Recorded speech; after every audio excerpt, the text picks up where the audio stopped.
जय हिंद दोस्तों, मैं हूं आशीष और आप सबको इंडिया में जान पर स्वागत है।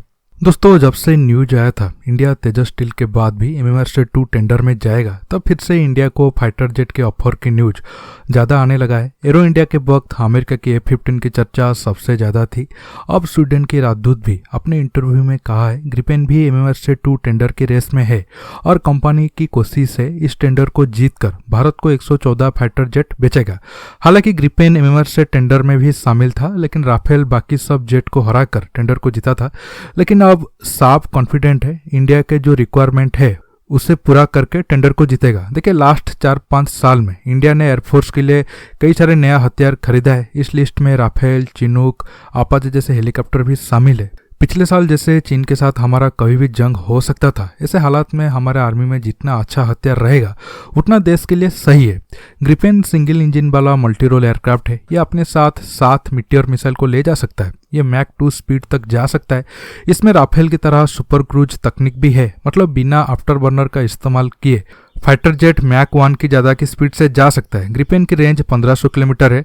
ग्रिपेन जेट की इलेक्ट्रॉनिक वारफेयर सूट सबसे अच्छा है।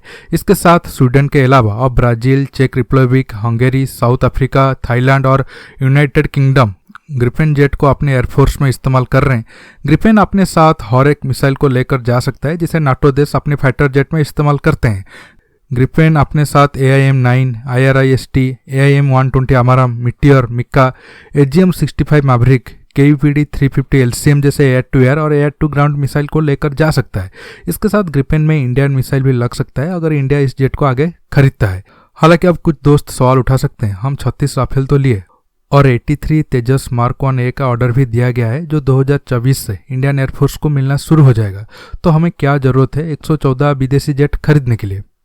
देखिए, जैसे जैसे भारत की ताकत बढ़ेगा हमारे दुश्मन भी बढ़ेंगे। अब तो हमें चीन पाकिस्तान जैसे दुश्मन के साथ एक साथ 2 फ्रंट वार की लड़ाई के लिए तैयार रहना होगा। इसलिए अब जो हमारा एयरफोर्स की स्ट्रेंथ है यह आगे आने वाले 5-6 साल के बाद जो रहेगा वो काफ़ी नहीं है चीन और पाकिस्तान के खिलाफ लंबी लड़ाई के लिए। हाँ, अगर बालाकोट जैसे छोटे छोटे ऑपरेशन हो या फिर लो और मीडियम स्केल की लड़ाई के लिए हमारे एयरफोर्स के पास जो नंबर है वो सफिशिएंट है। लेकिन अगर हमें लंबी लड़ाई लड़ना है, मान लो 1 साल तक जंग लड़ना है, तो ये नंबर काफ़ी नहीं है। हाँ, मॉडर्न टाइम में जंग इतने टाइम नहीं चलता है। अब जंग करने के तरीका बदल गया है। भारत और चीन जैसे बड़े बड़े देशों के बीच जंग होना इतना आसान भी नहीं है। लेकिन हमें तैयार तो रहना होगा और हमारे दुश्मनों के साथ क्वालिटी और नंबर को मैच भी करना है ताकि बाद में कोई शिकायत ना रहे। इसके साथ ऐसा भी नहीं है कि हमारे पास जितना भी फाइटर जेट है वो सब हमेशा जंग के लिए तैयार होंगे। आपको एक एग्जांपल देकर समझाता हूँ। आप मान लो अब हमारे एयरफोर्स के पास 300 फाइटर जेट है। इसके साथ भारत अब तेजस के साथ रूस, फ्रांस और ब्रिटेन की फाइटर जेट को इस्तेमाल कर रही है। रशियन फाइटर जेट का अवेलेबिलिटी रेट सबसे खराब है, 30 से 50% के बीच है। अगर हमारे पास अब 100 रशियन जेट है तो उसमें से मैक्सिमम 50 से 60 जेट जंग के लिए तैयार होंगे। फ्रांस की जेट के लिए आंकड़ा 70% है, तो हमारा तेजस का अवेलेबिलिटी रेट 80% के ऊपर है। एवरेज निकाले तो 300 जेट है, तो मैक्सिमम 200 के करीब जेट जंग के लिए तैयार होंगे। इसलिए इंडियन एयरफोर्स को आने वाले टाइम में और ज़्यादा जेट की ज़रूरत है। तेजस मार्क 1A और मार्क 2 के बाद हम MMR-2 टेंडर के साथ भी जा सकते हैं। हालांकि मैं ये नहीं कह रहा हूँ इंडिया MMR-2 में कोई जेट खरीदे तो वो ग्रिपेन ही हो, लेकिन हम अगर 100 के ऊपर विदेशी जेट ले रहे हैं, साथ में स्वदेशी तेजस जेट को भी बना रहे हैं, तो इसमें कोई बुरा नहीं होगा। आखिर में हमारा एयरफोर्स मजबूत ही होगा। सेना जितना मजबूत होगा तो देश दुश्मनों से उतना सुरक्षित रहेगा। दोस्तों, आज के टॉपिक में बस इतना ही। आपको ये वीडियो कैसा लगा नीचे कमेंट बॉक्स में कमेंट करके बताइए।